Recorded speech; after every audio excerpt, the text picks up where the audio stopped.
1 week after Metro rolled out what it called an unprecedented approach to safety, there is criticism of just what happened.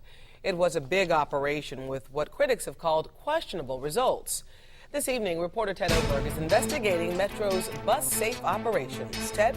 Gina, you paid for 81 cops to saturate Houston Metro's bus stops and bus routes last Friday. Most of them were from Metro, but some of these officers were from the federal TSA. They billed it as a counterterrorism exercise. It resulted in 14 arrests last week. Let's take a look at some of them. 7 of them were for prostitution. 3 of them were for drug arrests. 2 of those, by the way, just drug users. They found 2 people wanted for driving offenses and 2 more warrant suspects. But they also found a lot of criticism. It was a big day for Metro last Friday. We're putting a lot of resources into this initiative. The transit agency called it a synchronized counterterrorism exercise, the first ever in Houston, welcoming the federal TSA to Houston bus stops. TSA is an anti-terrorism organization. 65. But a week later, Metro admits there was no specific terror threat in Houston, and Friday's sting didn't find any.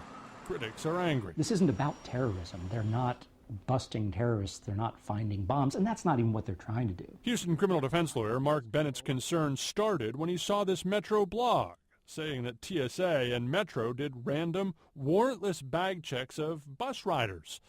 Metro now says they didn't do that. We did 0 random bag checks. I don't believe they didn't do any searches. The reason that I don't believe them is that before the operation, they announced that there were going to be random bag checks, and after the operation, they announced in their official blog that there had been random bag checks. If it was wrong, Metro had plenty of time to correct it. The blog posted 3 days after the operation was over, and it was still there today. Still there? It's still online. Okay, no, I did not realize that. It was corrected minutes later. Regardless of what happened last week, the chief says these bus-safe operations will continue in the very near future.